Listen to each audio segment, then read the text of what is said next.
everyone to Talking Trashes podcast, The Peace Talk, episode 10. And as you can see, we have some amazing guests today, and I'm super excited to get into it. But before we do, let me let you know where you are and what this is. Talking Trash podcast, The Peace Talk, is all about how litter impacts our lives in ways that we know of and ways that we have no idea about. And that includes how it affects us environmentally, which we're going to talk a little bit about today, but also financially, economically, how does it impact us? Safety-wise, how does it impact us? Mentally and physically, how does litter impact our everyday lives and our health?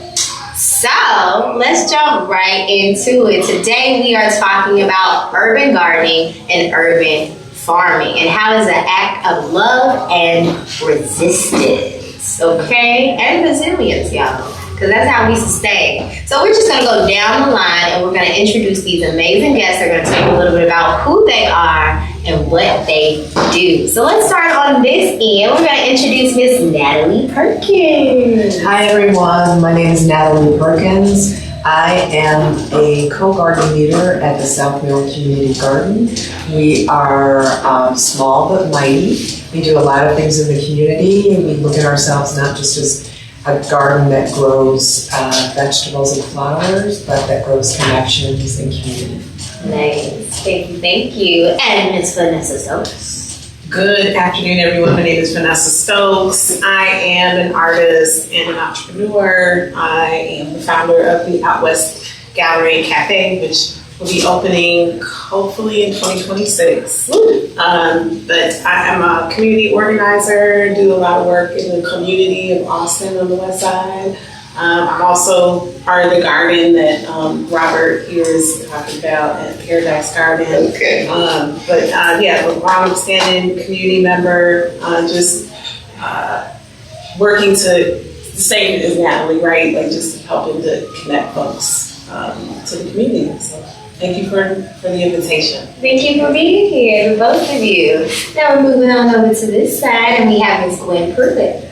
Hello, everyone. I'm with Blacks and Green, which is located at 6431 South Cottage Grove Avenue, and we are the creators of the Sustainable Square Mile. And in that, we advocate for clean energy, clean water. We have many gardens in the community. We have an Emmett Till house and a guest house and just a number of things. But in relation to gardening, that's how I'm connecting the food to the growing through Blacks and Green. Sure, thank you. And last but certainly not least, our male energy for the day, ladies, okay? Aren't you blessed around Yes, beautiful community working women? Mr. Yes. Robert Hart. Hello, my name is Robert Hart. I am a retired veteran, and plus too, I like gardening. I got started in when I went to Germany, but I've been in gardening all my life with my mother. She raised garden herself, and came off a farm. We also did sharecropping. Many people don't know about that, but sharecropping is something where Jim Crow law came in. Okay, and the town on farm is named Elaine, Arkansas. They had a big ride down there, and a lot of people got killed.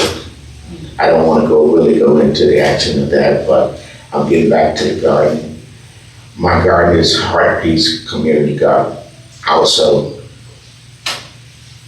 I have another garden, which is Paradise. And I just raise food, and I try and connect a lot of families with food. Normally I take and fill up my wheelbarrow, go down the block, ask people who want this and that. I usually have peas, butter bean, cabbage, tomato, peppers, all different kind of peppers. And I just give it away. That's beautiful. That's community right there. Just walking down with your wheelbarrow. You need some of this? Come get you some of this. Definitely appreciate it. I wish you didn't need me. I definitely need some of it. All right, well, one thing thank you all again for being here. And you actually, Mr. Robert, you led us right into the next question on how you got into doing the work that all of you all do. And so you said you started in Germany, actually. And I seen how they were farming in Germany. Okay. So And I like the way they did it on, but they do a lot of composting. Mm-hmm. Like what they do, they take a pile of hay, like dig a hole and put hay in it, put a plastic wrap over it, and in the springtime, they spread it out. And that's how they raise their food. That's how they have fertilizer also. So when you started gardening, or what led you into your lane, was that working with your elders in your life? Yes. Okay. Yes, I regret doing what I did when I was younger because I tried to kill everything my mama raised. Because I didn't want to go to that pump and pump that water and carry it out to the garden. Mm-hmm. Yes, but right now. Look at you now. But right now we got water hoses and things, and we got hydrant. Now I love it. That's amazing. Thank you. How did you get started? Oh, wow. Well, I've known Naomi for some time, who is the founder and executive director of Blacks and Green. And I used to volunteer from time to time at being a visual artist. I was teaching at the colleges and the prisons and what have you, and bringing the kids into the projects. And working with Naomi and working with the kids, I started just getting more and more into the gardening component and just the community part of it and helping each other. So Blacks and Green has the Made Me Till Forgiveness Garden, the Sustainability Teaching Garden, there's the Orchard of the Ancestors. We have a demonstration garden at headquarters, and then we're going to have the Richard Hunt Sculpture Garden. So I'm the director of the Big Botanic Gardens and Farms program now. So I created a curriculum. Congratulations. To go with maintaining the gardens and teaching the people in the community in West Woodlawn how to do the gardening and the growing and all the little aspects involving that, the safety and such. And the more I did that, the better it got. So my connection as a visual artist who's always just loved foliage, trees, things that grow, when I put my hands in the soil, it's something that soothes my soul. And so it became very satisfying for me to decompress. And so having all those gardens to play with, it was just like a dream come true.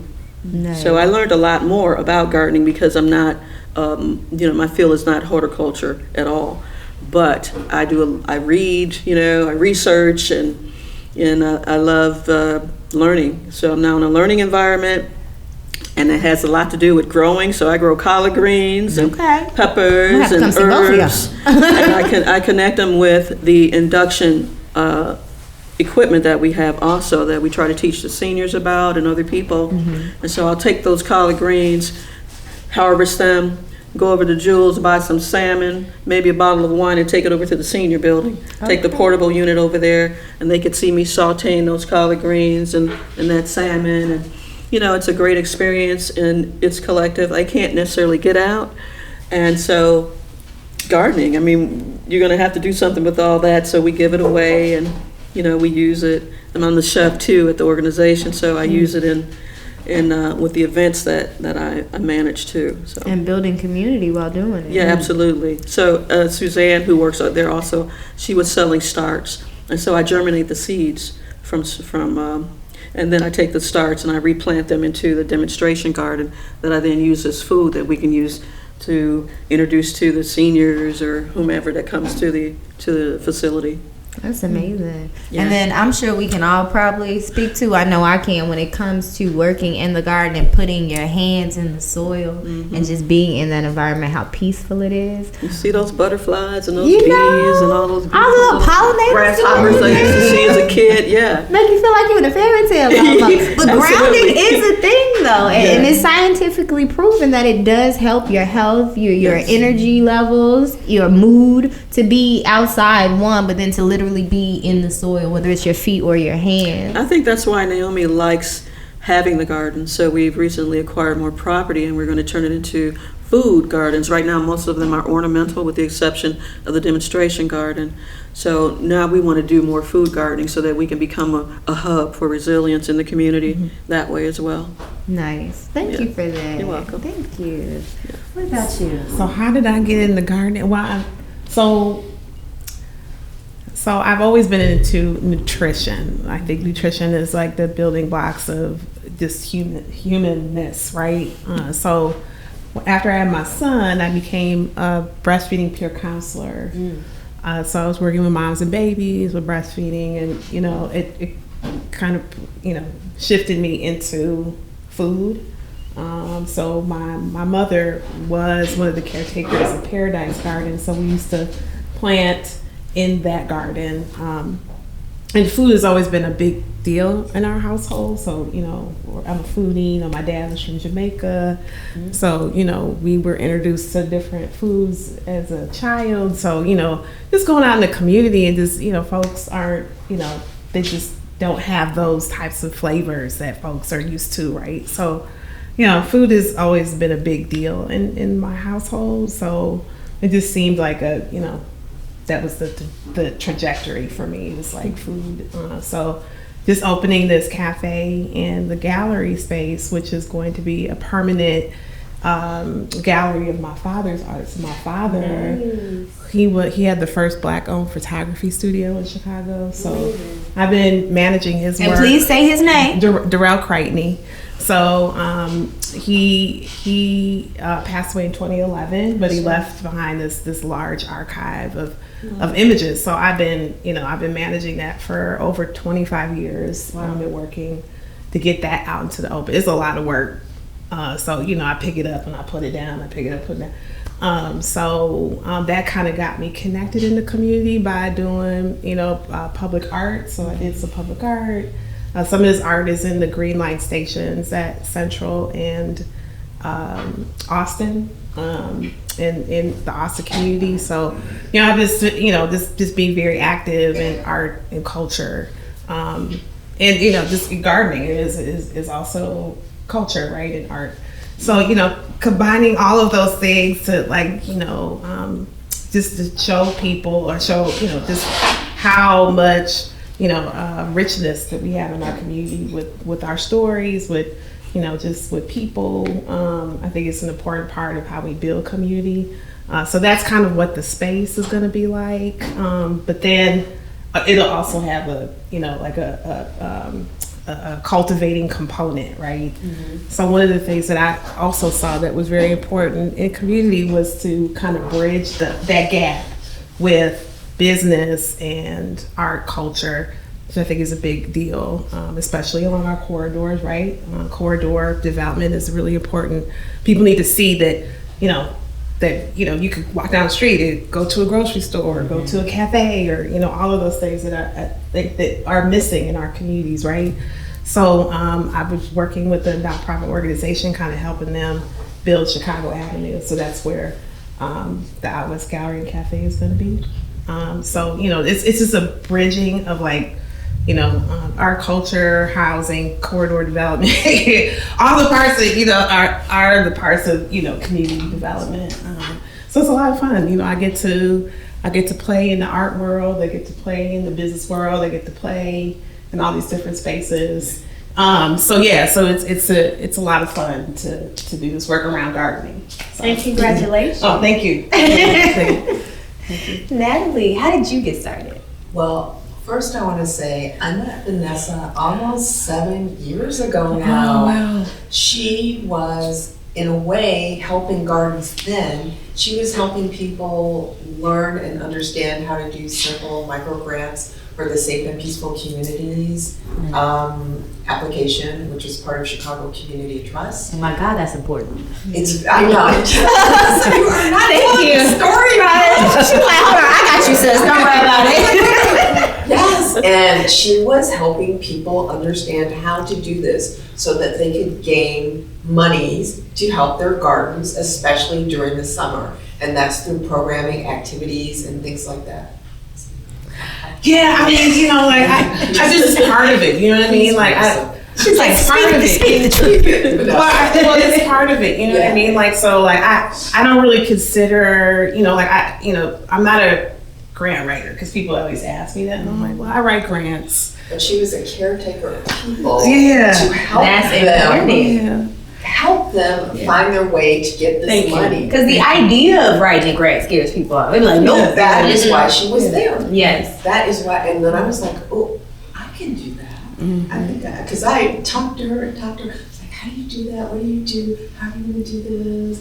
And I was just like, so that in a way helped me. So I'm a photographer, and I started out in a project over at Sweetwater Foundation. You guys know Perry Street Farm, Sweetwater, with Emmanuel, and I'm lazy. And I couldn't get over it. And so I said, I have to find something in my neighborhood. And that's how I came to work at the South Merrill Community Garden with our co-leaders there. And it was wonderful, but I wanted to do more of that.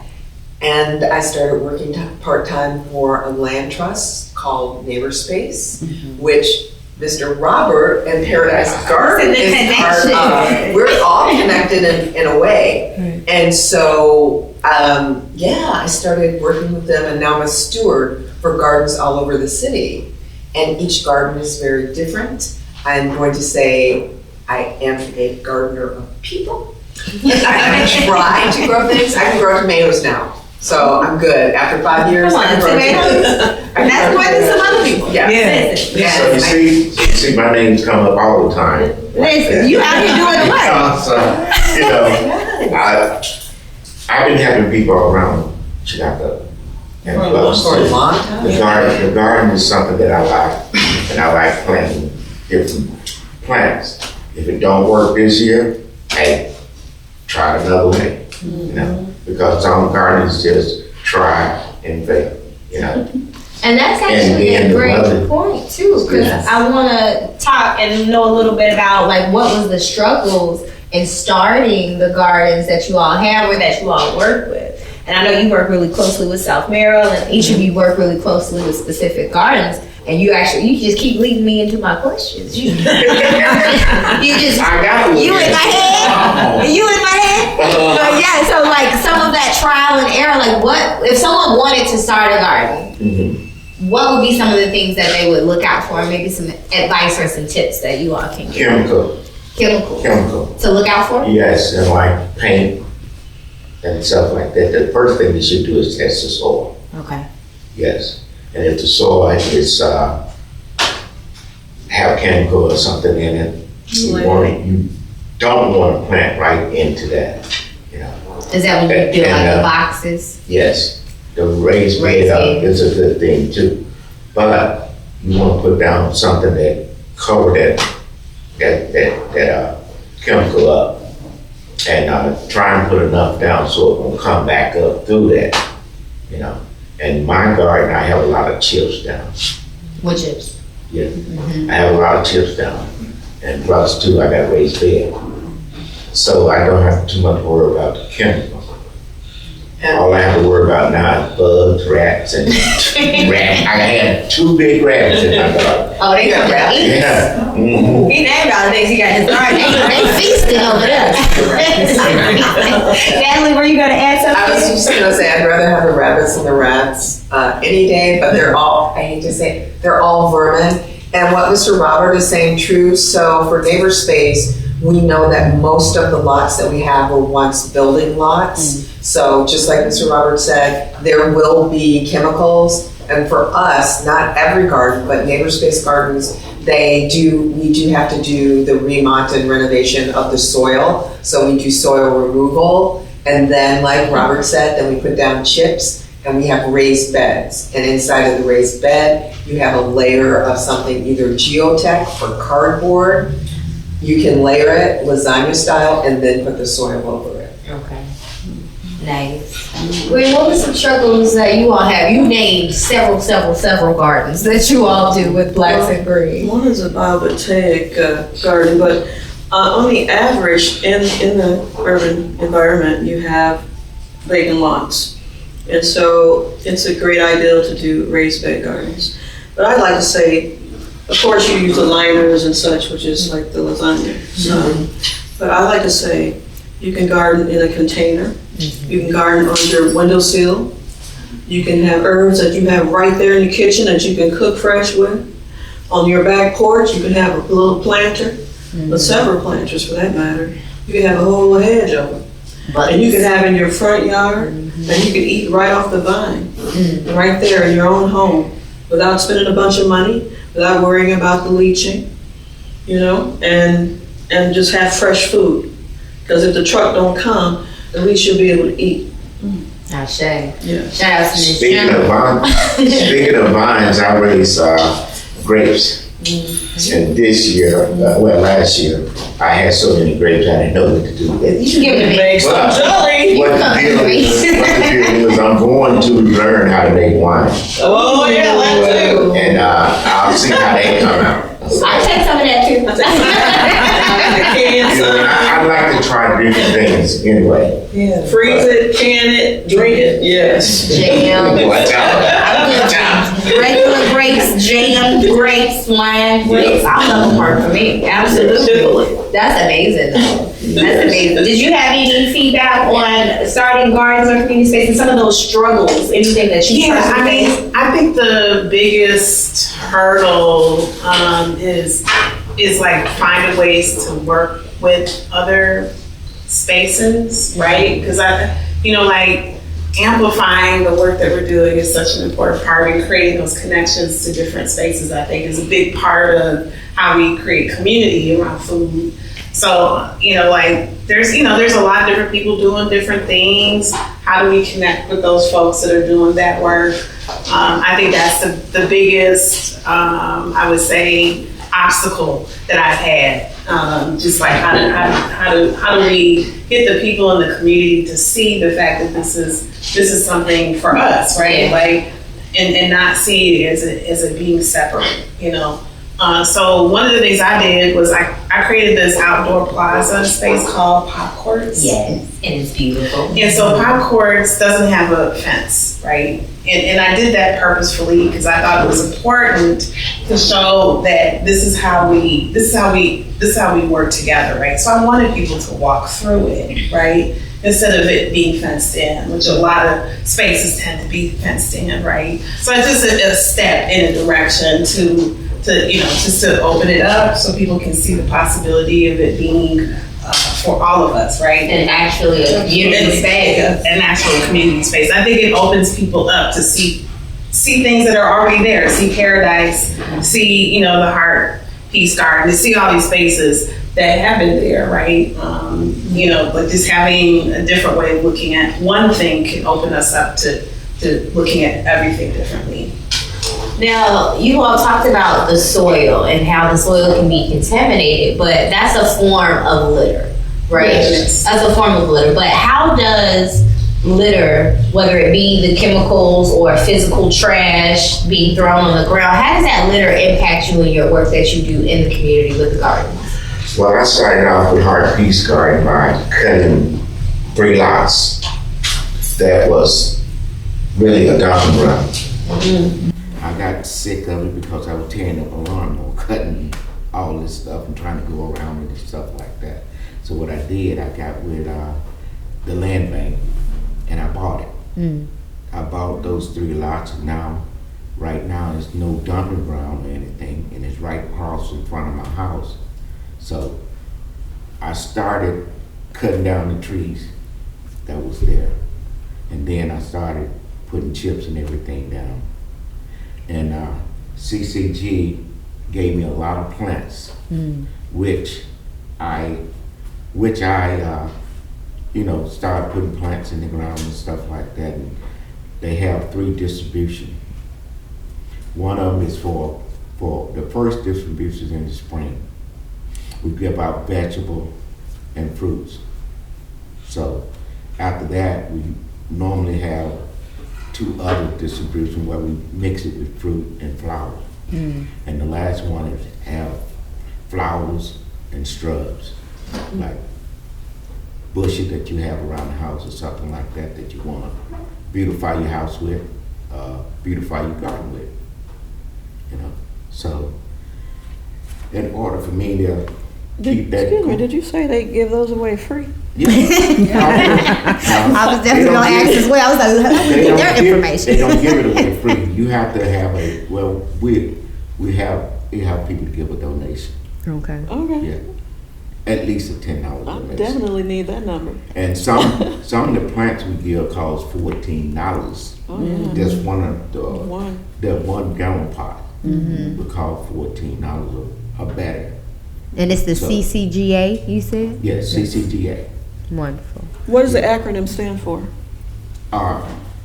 Chicago Community Garden Oh. Association. Association. Great. Okay. So y'all heard it. Check them out, y'all. Okay. Because we will. Everybody was like, oh. So how does, again, several gardens that you all are managing in our community. I think I know that litter may be an issue. Oh my God. Oh my God.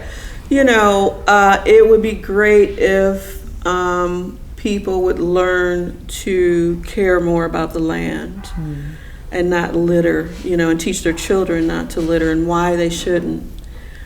So we have our staff pick up paper and debris every day. And we sweep the curbs too. We clean the curbs. And it's just an ongoing situation. You have less bags flying in the air due to the bag tax, you know, which is a good thing. And that other stuff, man, it's just always going to be, you got kids running back and forth to school and, you know, young people who don't really think about those things. They dump something right out on the street there and think nothing of it. So there's a learning that needs to happen. There's a curve. There's a appreciation of the planet, you know, that the connection needs to happen. Maybe they can happen through the gardens as you do more and more. In the schools, they do more and more. And it begins to infiltrate into the conscious, the subconscious, you know. So we just have to keep working and keep picking it up and help teach them about the garden, the elements of the garden, how the gardens are benefiting the environment, so that the kids don't have to walk past bottles and broken debris. They can walk through something that will inspire them and make them feel more valued and connect to the earth, which is really important. So I love that you said that it will inspire the young people. Yeah. And it definitely is a mindset and an unlearning that has to happen, because there was a Yes. learning of littering that happened. They saw someone else do it. It became normal at some point. So now everybody's out here littering. But again, with podcasts like these, with Talking Trash and the initiatives we have, it's, yes, we're going to clean it up. We got to do that. But then we'll be cleaning up forever if we don't change the mind so that the people don't throw it down in the first place. So I think that's beautiful. And then we deserve to live in a beautiful space. So like you said, that appreciation for what's there. If you see a beautiful garden, there should be something that triggers, like, I'm not, even if you're going to throw it, I would say don't throw it at all. But even if you're going to throw it, why would you throw it where you see someone has put work and effort in these beautiful things? There is a misconception about the black people's environments. You know, when you look around, Naomi always says, what is it you think about when you think about black folks? And most folks, you know, have some negative things that they think about, but to associate it with beauty, you know, and glory and value and all these positive things. And I think just continuously engaging the community and putting up signage to help them learn about the plants and the beneficial insects and, you know, the water drainage and all of the things, the natural things that contribute to a type of lifestyle that should be lifted up and appreciated versus ignored, you know. So the education in the gardens, you know, the work that we're doing is phenomenal work, and it's on the plane of the higher ups, because we're talking about elements that you can't recreate without that original thing, you know. So they're you can't buy it. You just have to live it. And then that gardening of people that you all were talking about over here, right? Yeah, exactly. I just also want to give some kudos to Blacks and Green. So Neighbor Space has 140 gardens. Yes. So that means I'm driving all over the place. Oh my God. But I've seen people walk by, I think it's the Heritage Garden, Mhm. and they're like, where did this come from? And they're awed, and they're happy, and they love to have it in the neighborhood. And the other garden that they have right down on that area, the fairy gardens. You have to visit the fairy gardens. Like, these are purpose made for the kids there. There's a little group called Hello Baby that's right there. But also, I'm just shouting out all my people, Sunshine Ministries, everybody. They love, those kids love those little fairy gardens. And that's something we can teach them to, make, just like you said, make it home, make with their parents. So even if you're not in our garden or Blacks and Greens Fairy Garden, you can replicate that as a way to build with your family. It's just really beautiful. Yeah. Well, Dwayne Jarrett, who is our master gardener, he pretty much manages the fairy garden and the teaching garden. And so he works with Hello Baby, and there's another organization, I'm sorry I don't remember the name, but they have people create these little houses. And all I do is I help Dwayne from time to time, but I also drop off little sunglasses and little, there are little ponds with little houses and little frogs and things for the kids. Just really love it, and it's magical. Yeah, he's phenomenal. He actually was the guy who created Naomi. Him and Naomi created the first garden, which is the Sustainability Teaching Garden, which is right next door to Washington Park. So, and right half a block down is the Fairy Garden. So he's amazing.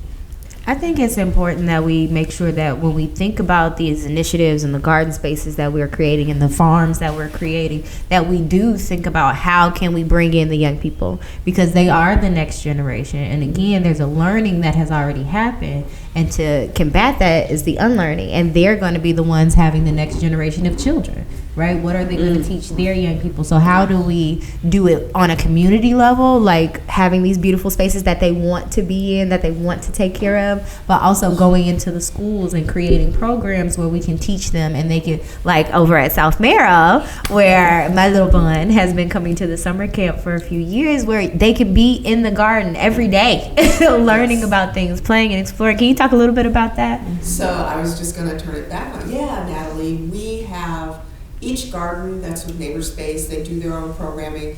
They figure out what type of garden that community needs. And our community needs a lot of involvement with our kids and our families to build the community. So because I like kids, I'm an artist, I like programming, I went to camp every summer from 7 till 19. My mother said goodbye. And that's the best way for kids to learn. It socializes them. It lets loose their imagination and their creativity. And they just also get outside. They get to get dirty, which not everybody appreciates. But that's something we should learn to appreciate, because that's part of life that we've lost, that you can get dirty and nothing will And it's happen. okay. And it's okay. You can get dirty. You can throw water balloons. You can scream. And be a kid. And be a kid. So we're giving them a chance to really be children and have their parents accept that and come into the garden and see, what did we create today? What did we learn today that we can give to everybody else? I like to encourage the adults to do that too. Yeah. They can get dirty. Yeah. It's important, because I think that's another thing. Our other garden leader, Diane Hodges, who is here today, they have learned how to do senior programming and things like that. So one of her things that she does is called the inner child. And those, they cut up and they have fun, dancing, bubbles, drawing, all those things. Yeah, it's important. Yeah. We gotta get them into it because they're the future, no matter what. Our children are the future, and then what we pour into them, it becomes the legacy. It transforms into the next generation and the next generation, for sure. You guys, man. So we're gonna start wrapping down in just a bit, but before we do so, I want to make sure that we talk about some tips and some things that we can share with people, because now more than ever. I'm gonna speak for me, y'all can speak for y'all, but I'm gonna keep it a buck, okay? Now more than ever, it is so important for us to have control. Like you said, what do we do when the trucks don't come, right? Yes. To have control over our food. We know where we are governmentally and everything else. How and why is it important now more than ever to either connect with, like you said, the spaces exist, to connect with the ones that exist, or create garden spaces and farms and start growing our own food? Why is it important now more than ever? It's so important right now to me that food are getting more expensive, and seeds don't cost that much, you know. And also too, I have a bookload of things that you can put up for the winter. You know, older people, they used to do that all the time, you know. And then once they have so much of it, they share it with the neighbor, you know.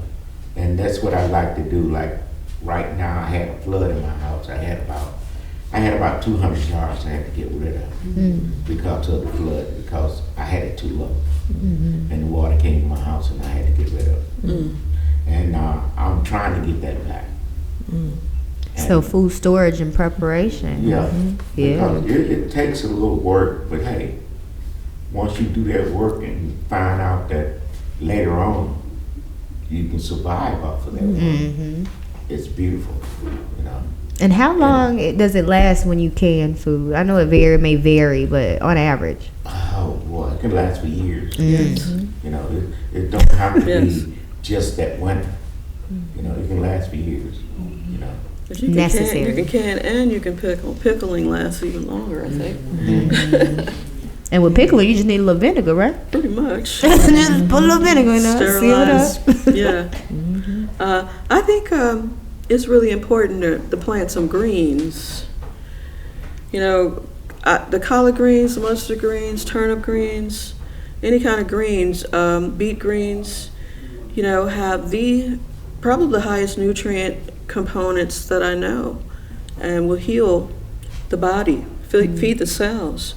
And I say, if you're going to plant something, go buy yourself some organic vegetables that have seeds, and then keep the seeds. When you clean those vegetables, put your seeds in the ground.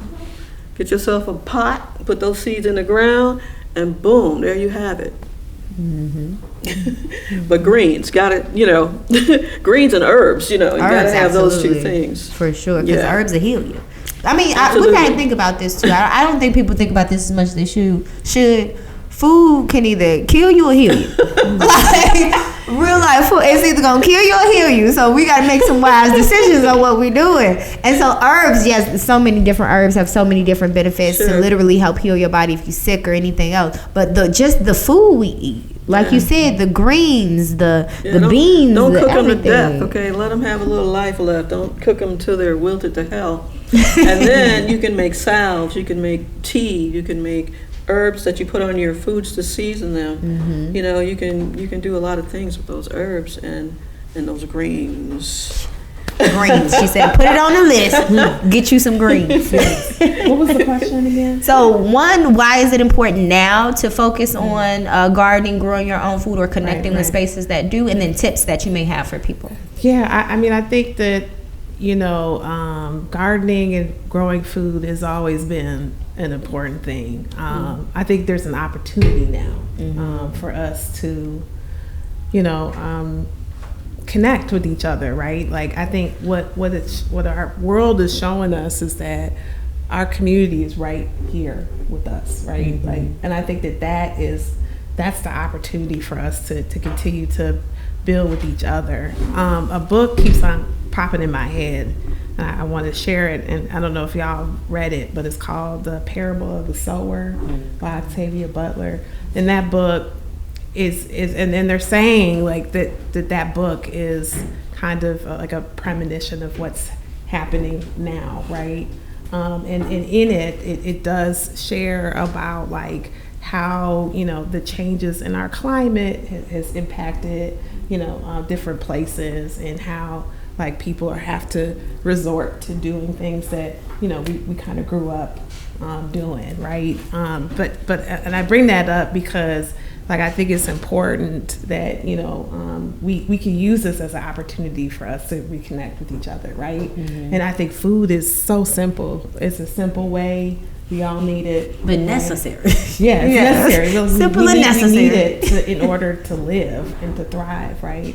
And I think that with a lot of our elders that have the experience of what it is to grow food, I think it's an opportunity for us to intergenerationally connect with each other.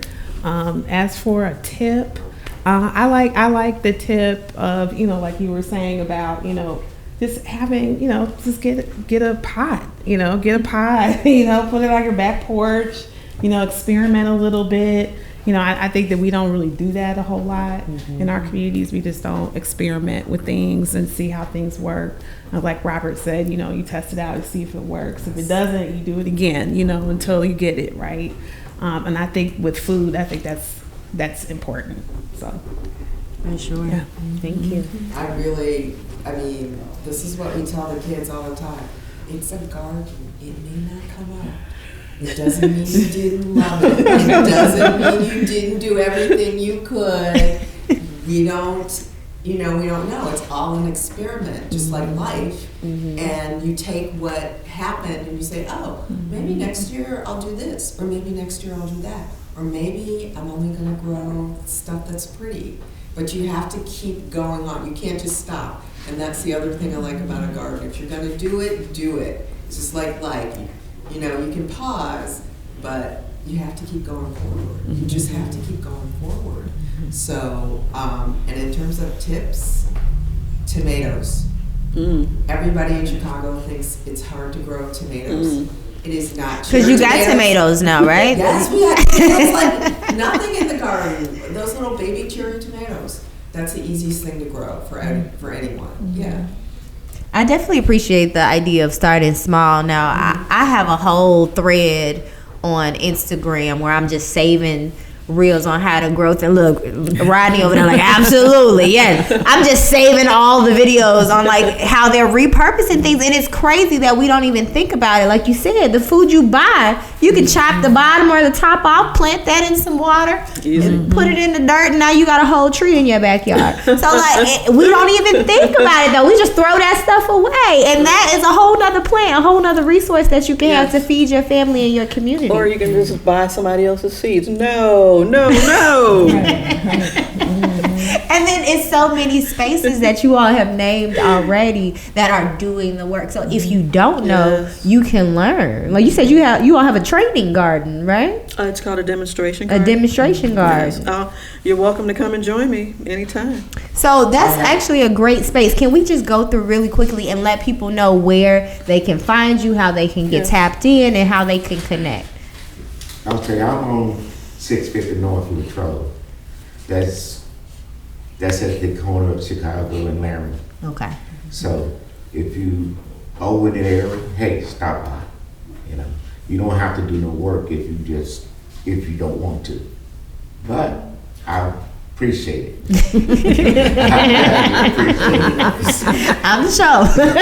I'm not like him. I'm gonna put you to work. Right. If you're here, you might as well go get that break. Okay, we're Blacks and Green, and our headquarters is located at 6431 South Cottage Grove Avenue. In fact, on the 25th, you're invited, especially if you live in West Woodlawn, because it will be free to those who live in West Woodlawn. Our fish fry. Okay, get you a plate. Yeah. Okay. Some veggies. And is there like any websites for you all or we social have media pages where Yeah, people can find CCG you? got a website right Okay. here. Is it ccg.org? CCG.org. Okay. Or you can put just CCG.com. You said Google me, baby. You better ask somebody. You'll get it. Ours is www.blacksandgreen.org. Awesome. Thank you. And ladies over here, how can people find you, get tapped in? So the Out West Gallery and Cafe will be open, like I said, next year. But you can reach out to me, on any, social media handle, Vanessa Stokes. I'm on Instagram, Facebook, and TikTok. Right now I have a fundraising campaign going on. I was like, you better mention that fundraiser. You was doing it too. I'm gonna mention the fundraiser. Now.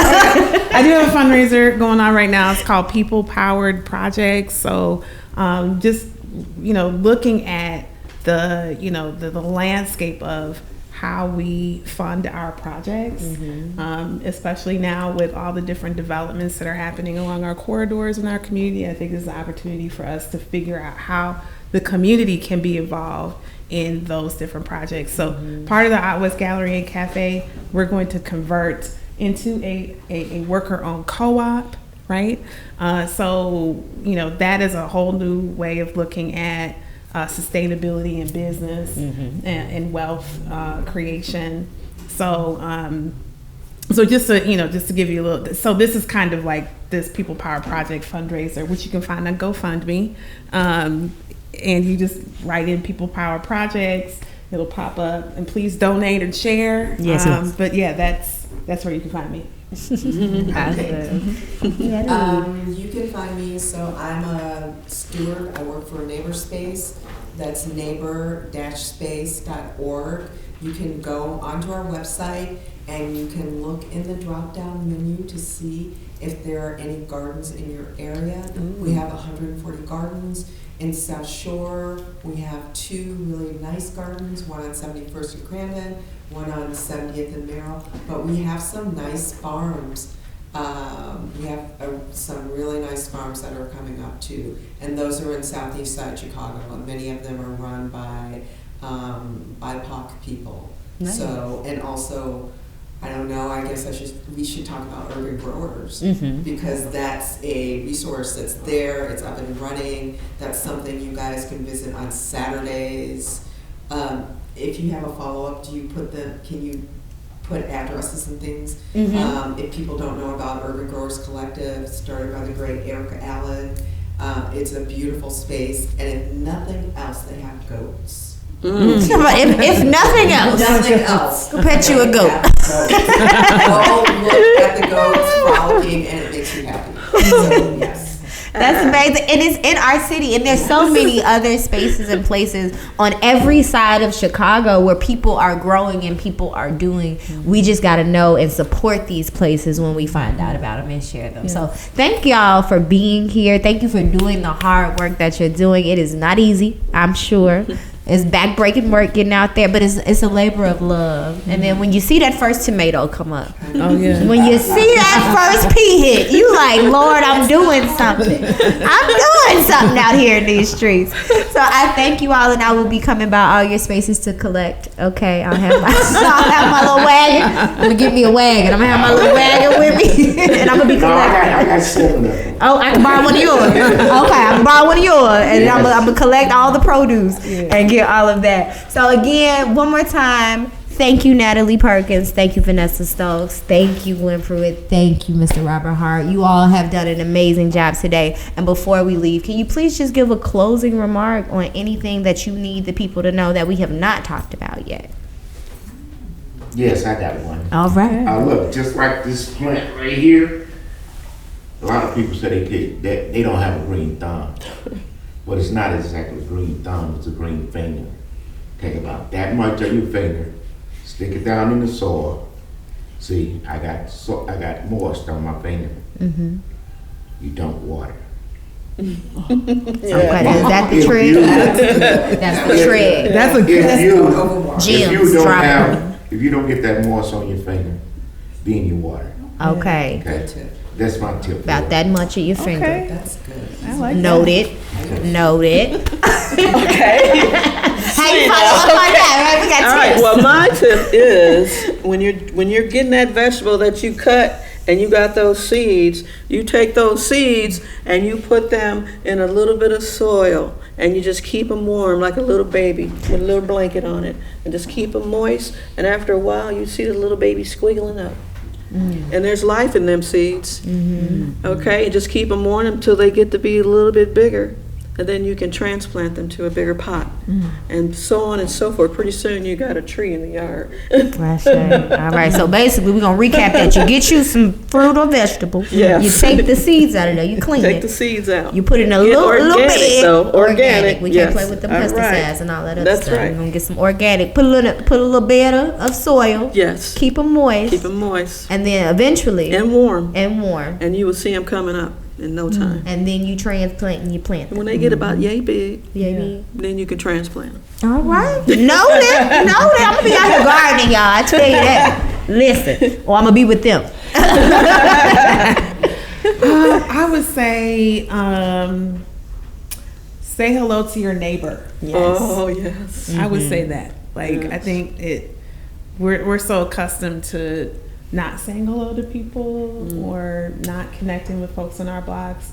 So I would say, if you could, when you step out of your house and you see somebody that's on your block, say good morning, say hello. Start connecting that way. It's very simple, but it could be challenging. It's for people to impactful, do. Yeah, though. yeah, absolutely. It is. I think people are also a little more likely to look out for you when you build even just that smaller connection. I'll give a real quick example. So me and my son, this was right before actually we started talking trash, we would go and just walk around the block. And so I would tell him in the house to pick up trash. If something's on the floor, whether he put it there or not, you pick it up. So he would want to do that the same thing when we went outside. And at the time, he's like 2. So he's like reaching down, trying to pick up stuff. And I'm like, hold on now, baby. Hold up, okay? Just be out here touching loose trash. So one day he did it right in front of the door. I walked right back in the house. I grabbed gloves. I grabbed garbage bag. So from that day forward, every time we went on a walk, we would be cleaning. And so just from that experience, we would speak to the neighbors, and they would come out sometimes when they see us and say, hey, thank you. You know what I'm saying? And so just that, I about know the whole block now just from going out and cleaning and just building those little connections by just saying hello. Even if I don't know their name or they don't know mine. Right. When they see me or they see my baby, and if they need help or if I need help, we're going to look out for each other That's now. how it starts. It's very simple, and I think that we like you were saying, gardening is simple, right? Like it's a very simple thing to just put a seed in the ground and water it and let the sun do its thing and the whole night. It's the same thing with community. Same thing. Just saying hello to folks on your block. Being able to just connect in that easy way. Over time, people are accustomed to seeing you, and then they'll start saying hello back. Next thing you know, they'll be in your garden. They'll be helping you. They'll be helping you move. But I had my next door neighbor. I was moving, and the folks that were supposed to help me move didn't show up, and my next door neighbor helped me move. You know what I mean? So those are the things I think Community that we need. gardening. Yeah. People gardening. Yeah, people gardening, right? I would say if you see something that you love, don't be afraid to ask. It's just like, I did not know that was a blacks and green garden, but I kept asking around. I didn't know who built those fairy gardens, and I kept asking around. Just, give the love. I love this. How can I do it? Who comes here? Don't be afraid. It's the engagement of the whole thing. In our garden, we have trees that overshadow the sidewalk, and we have berries. That happens all over Chicago where you get the berries. The kids don't know if the berries are poison or not. They can ask us. Don't be afraid to ask. You may get somebody that says, I'm not talking to you. I don't know, go away. Right. But you may not. Right. Yeah. You may not. and you have to open it up. It's just like anything else. You have to be the one to initiate certain things. And if it doesn't happen, you have to walk on and initiate some more. You're here. Love that. And what I love about this and how it relates to farming and gardening and doing the work that all of you all are doing so beautifully, whether it's cultivating the people or cultivating the ground and the food and the produce and all the things, is that we have everything we need within ourselves, within our homes, within our capabilities, within our community. We have everything we need if we work together, come together, and do the work. So thank y'all for doing what you do. Thank you for the organizations that you're representing, for them doing the broader work. And I appreciate all of y'all and y'all time. Shout out to our audience that's here today. Live taping today, y'all. We got our audience. Do we have any questions from the audience before we wrap? Amen. That means y'all did y'all job.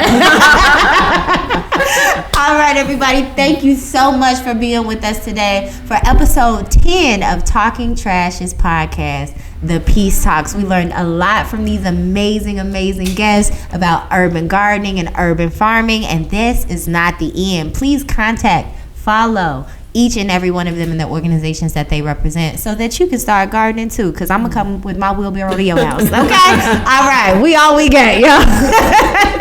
And we'll see you next time. Yeah. We got to come together, we got to become better, we got to find the difference like the change in the weather. We can't be flowing, dancing in the wind like we some feathers. I'm trying to build a couple homes so we can have some shelter, or maybe feed a couple people so they stomach better. I'm trying to build a nation that go through generations. You gotta have the patience, I wouldn't call it waiting, but honestly all my prodigies gon' be contemplating on ways to break through the curses that had our mamas aching and all our daddies bleeding. I'm trying to find a reason, but I ain't here for weeping, cause our community needs some unity and some peace. I'm trying to go ahead and slay through all our enemies. They trying to go ahead and shake up all our energy. I protect my enemies so my people enter me, learning from our pain and connecting all our synergies. It's on you. It's on you. We gotta do the work. Come together. Take your power back. We can't wait on nobody else to save us. We can and will save us. We got everything we need. Our community, our responsibility.